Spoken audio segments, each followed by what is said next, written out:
नमस्कार मु बालुकेश्वर बेहरा। नमस्कार मु बालुकेश्वर बेहरा। मत लगे जे आईन रो परिस्थिति कोटना कोटी टिके दुर्बल रहउची, जोति पई आज सारा ओडिसा रे बा 30 टी जिल्ला रे गोटे मेमोरेंडम दाखल करा दिया जाउतिला एससी एसटी समाज तरफ बा एससी एसटी जेते संगठन रहउचंदी तांको तरफ जे जानिबा को पड़ला सेतरे जे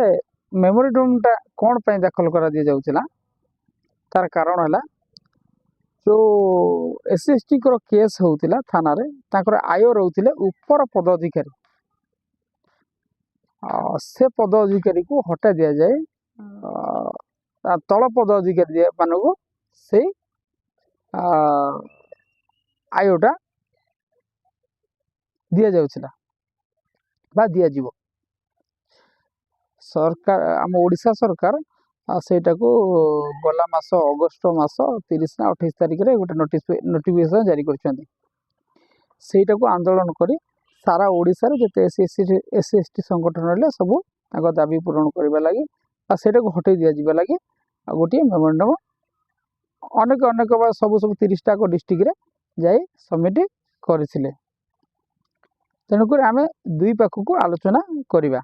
जे मेमोरेंडम टा दाखल कले कौन पे दाखल कले भल कि मंद। तेणुक यार सत्यता होची जदि आम चिंता करवा जो एससी एसटी केस रे जो आय रोते ऊपर पदाधिकारी रोते से अनुसंधान कर केस टी को ठीक उपयुक्त करिपारु थिले बा न्याय मिल पारुथिला बोली आशा करा जाए।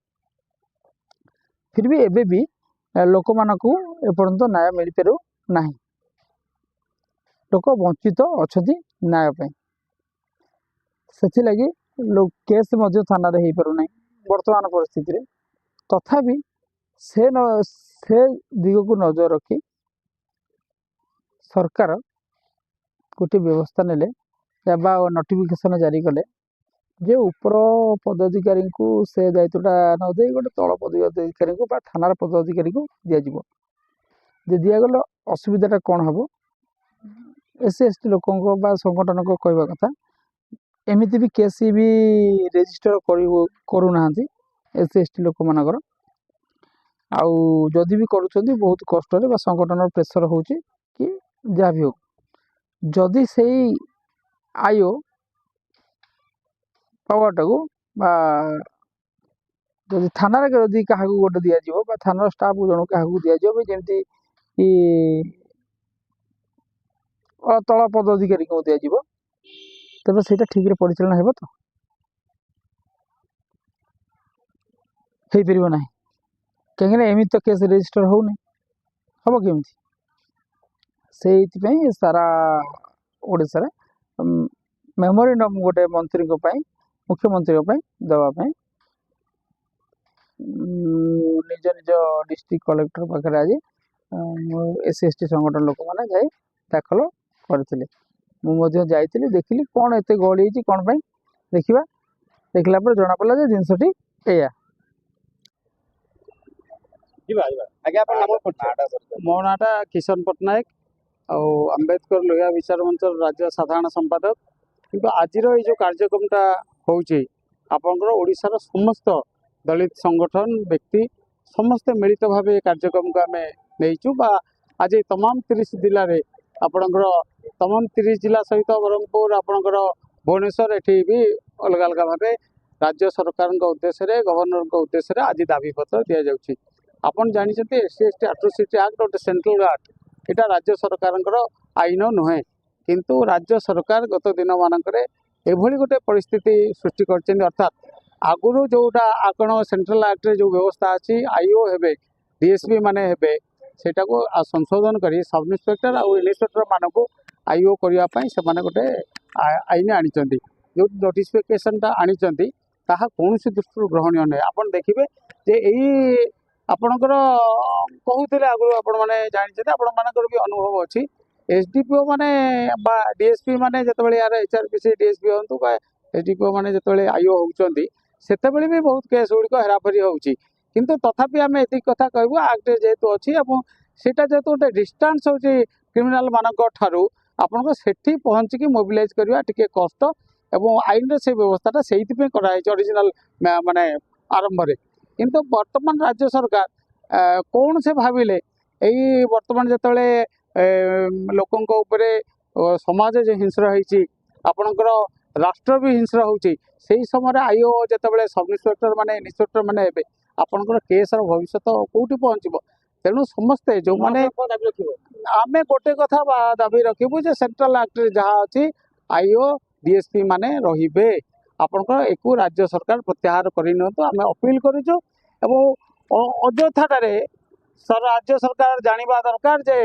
नेपाल रे कौन होची गोटे छोटिया घटना नेपाल रे प्रधानमंत्री लुचि पलाउछंती आपण गतकाली श्रीलंका रे कौन होइतला आपण बांग्लादेश रे कौन होइची प्रधानमंत्री माने लुचुचंती जदि से माने भाबुचंती जे लोकों को एभली जेतेबेले गोटे न्याय पे समता पे आउ एटा जुग होची न्याय समतार जुग सेही समय जेतेबेले से माने अमेंडमेंट करी पुलिस सब इन्स्पेक्टर मानकु जेतेबेले आईओ करिवे आपनकर थाना रे केस हबो आपणकर मु प्रेस रे कहया को मते लाज लागुची थाना रे आईओ सब इन्स्पेक्टर माने हेले से केस हबो इनक्वारी हबो जेईआर हबो आज भी होनी आमे संतोष नुह किंतु ता सत्ते भी सेंट्रल एक्ट जो व्यवस्था अच्छी आईओ डीएसपी मानक हाथे रहू यू सरकार प्रत्याहार करनियंतु आ सरकार बांग्लादेश को आपणकर नेपाल टू शिखंतु जे लोकों को चिड़ेले लोक चिड़ियंती आमको आमे भद्रामीर सहित कहूँ आमे अहंकार सहित कहूँ आमे लोके एक कथा को ग्रहण करूना समस्त लोक जो मैंने भल कथा चिंता कर चिंता कर एमती ग्रहण कर बेसी डीएसपी नियुक्ति कर 5टा डीएसपी की रख हेडक्वार्टर रे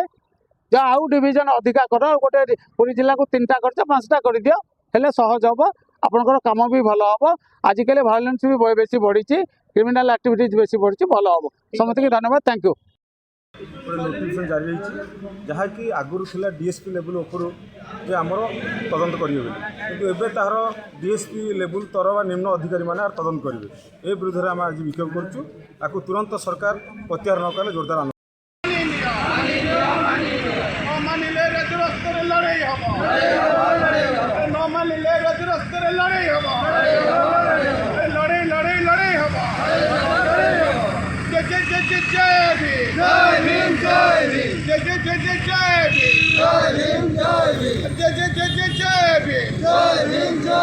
जय संविधान जय भीम दलित मान अत्याचार चलिए ना दलित मान अत्याचार चलिए ना दलित संगठन जिंदाबाद दलित संगठन जिंदाबाद बाबा साहब अमर रहे बाबा साहब अमर रहे